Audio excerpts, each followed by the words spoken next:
Welcome to the HAL onboarding video. I'm going to guide you through getting your account set up and getting your embed code so that you can get HAL running on your website very quickly. This whole process should take no more than just a few minutes. Initially, after registering and signing in for the first time, after you have both verified your email address and set up billing information and chosen your plan, you'll be presented with the onboarding wizard. Here, you'll get a quick pass at some of the more important steps and work your way through them. First, you're going to be asked to invite your team. Now, if you have other people on your team, you can enter their email addresses and choose their permission level, and they will get an invitation in their email and will then gain access to your account control panel. You have 3 different permission levels. A user is a general user who can set more unimportant settings. A developer has access to create API keys and configure everything at a very technical level. These are the people that would need to get the code to embed on the website if changes are made. And administrators are rather like developers, only they also have access to billing and user control. So for now, we're going to skip this. You do not need to invite anybody to your team.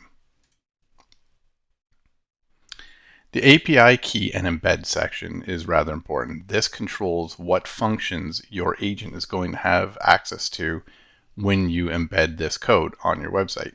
You can create multiple API keys and each one can have different functions so that you can have a single account but have different uses of the HAL widget on different pages or sections of your site, or even on different sites altogether, such as a company internal site. So once you enter this and choose the different options you want, you can click Save, and you will get here the API key created notice up top and the code that you need to copy into your website. For now, I would just take note of this, maybe copy it into Notepad or save it somewhere, but you can click this button right there to copy it to your clipboard and do what you will with it. This is what you will need to have your HAL widget appear on your website. And finally, after this, we have the allowed domain step. This is actually mostly optional. However, it is very strongly recommended to use this feature. If you enter your website's domain name, then it will only allow access to your IP key being used from that domain. So it keeps other actors from utilizing your API, which would then also affect your billing. It's very recommended. And then we'll click Finish, and this will bring us to the primary control panel. I'll just quickly go over what you see here. In the account section, we've gone through most of this already. At this point, you've already chosen a plan, put your credit card in, the domains have been set, your users have been invited, and your API key, your first one, has created, and that's where you got your embed code. The 2-factor authentication is also recommended, but not required. We'll move first down to the actual HAL configuration, and here where it is called configuration with the little gear icon.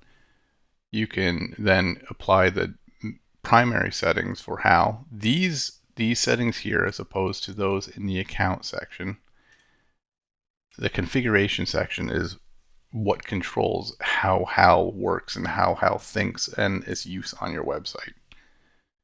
In here, you'll find the main settings where you can control gender, language, and there are quite a few languages. HAL is built so that when you have a default language which will be used to greet users, although if it detects someone speaking another language, it will switch to that language on the fly. The behavior profile controls how it acts. The speaking tone is just that, and the personality can also be controlled. Instructions for HAL is an LLM prompt section. This can be used to add additional behavior controls on top of the behavior profile. Here you can tell it to do, well, really just about anything. Something what you might do if you're using ChatGPT, for example. You could tell it to introduce itself a different way, or really any other instruction. And this section can be quite lengthy. You can add a lot of information here if you need to fine-tune things. The points of contact is used specifically for how to contact members of your team. When you add a new point of contact, you can give the name, email address, the phone number, and a description of when to contact. So you can describe this person's role and when they should be contacted with plain text, and then HAL will understand that so that if the user wishes to reach out to your team, HAL will send it to the right person. The sitemap is used for automatic navigation. In this section, you can create entries for a page on your website, the title, the URL, and a description of that page contents. If the user asks to see some certain content that is on another page of your website, it can navigate the user there automatically. To save time, you can also ingest your sitemap from your site's XML file. This will auto-populate the list and save you quite a bit of time from manual entry. Although this is not required, most sites do have a sitemap.xml file. If you're not sure, try going to your website domain, add a /sitemap.xml on the end of it, and chances are you're probably going to find this. The custom tools section is advanced. This is for web developers who want to add additional functionality or link your HAL agent to an MCP server, which is used for adding agents, additional agents to control things outside of your website. Functions allow you to have web functions being controlled by HAL on your website. So if you have, for example, a customer support live chat feature outside of HAL, then you could create a function for this, allowing HAL to interact with that. This needs to be created by a web developer, so I'm not going to spend too much time here. Any web developer will understand what they're looking at, but this gives unlimited flexibility in the functions that you can add to HAL. And of course, appearance and theme. This is for the widget that you'll see in a moment that appears on your website. Here you can control different colors to help it match the website that it's being listed on. And finally, this folder icon brings us to data management. Data management is an important aspect of this.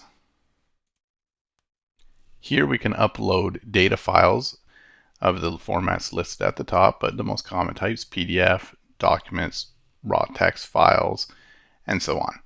This will add to the knowledge of HAL, and this is one of the key sections of your website. Now, the way it works is first you have to choose a document here. I've chosen platformknowledge.md, and I'll click upload. This will upload it to our servers, but it's not yet being recognized by HAL. For that to happen, you need to set a priority, but normal is typically fine. And note that it says ingested no. This is how you know that it's not yet being understood. Now, when we sync data files with AI knowledge, you're going to see an ingestion progress over here. And when that's complete, HAL will understand everything in that document, and it will show yes on ingested.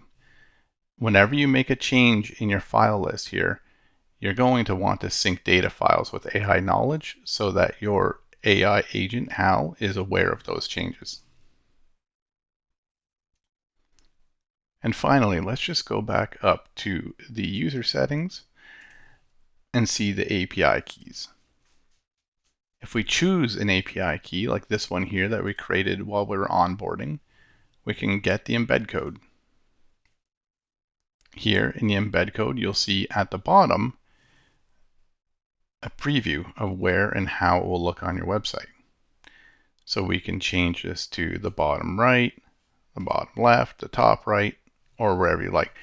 One thing to note as well, for web developers, you can customize the appearance far beyond our initial settings by styling the HAL widget right here and its sub-content.